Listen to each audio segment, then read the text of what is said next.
সরকারের অপব্যয়, জালিয়াতি ও অপব্যবহারের বিরুদ্ধে এক প্রকার যুদ্ধ ঘোষণা করেছে ডিপার্টমেন্ট অব গভর্নমেন্ট এফিসিয়েন্সি বা ডিওজি। ফেডারেল কর্মীদের শায়েস্তা করতে রোববার সরকারি কর্মীদের কাজের হিসাব চেয়ে ইমেল পাঠান ধনকুবের ইলন মাস্ক, যেখানে ৪৮ ঘন্টার মধ্যে ইমেলের জবাব না পেলে চাকরি হারানোর ঝুঁকির কথাও উল্লেখ করা হয়। বেশিরভাগ কর্মকর্তার জবাব না পাওয়ায় চাকরি হারানোর চূড়ান্ত হুঁশিয়ারি দিয়েছেন মাস্ক। জবাব দিতে ব্যর্থ হলে ফেডারেল কর্মীদের খোয়াতে হবে চাকরি।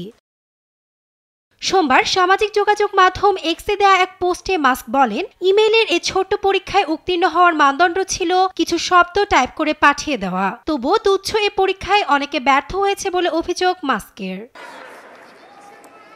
তবে ট্রাম্প ও মাস্কের একের পর এক হুমকিতে ইমেইলের জবাব দেওয়া নিয়ে দ্বিধাদ্বন্দ্বে পড়েছেন বহু ফেডারেল কর্মী। এরই মধ্যে এই ইমেইল নিয়ে তীব্র প্রতিক্রিয়া জানিয়েছেন কর্মীরা। সেই সঙ্গে ইমেইল ম্যান্ডেট বন্ধ করার জন্য ক্যালিফোর্নিয়ায় একটি মামলা দায়ের করেছেন ফেডারেল শ্রমিক ইউনিয়ন ও কর্মী গোষ্ঠী।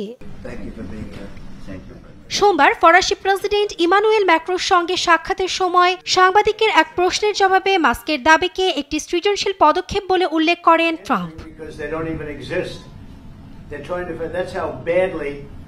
আমরা খুঁজে বের করার চেষ্টা করছি যে লোকেরা কাজ করছে কিনা, এবং তাই আমরা লোকেদের কাছে একটি ইমেল পাঠাচ্ছি। দয়া করে আমাদের বলুন আপনি গত সপ্তাহে কি করেছিলেন।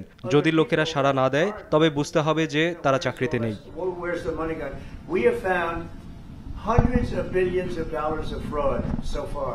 এর আগে যুক্তরাষ্ট্রের ফেডারেল সরকারের অন্তত ৩টি সংস্থা ডিওজি এর এই ইমেইলের জবাব না দিতে কর্মীদের পরামর্শ দিয়েছিলেন। নাসরিন আক্তার, নিউজ ডেস্ক, দেশ টিভি।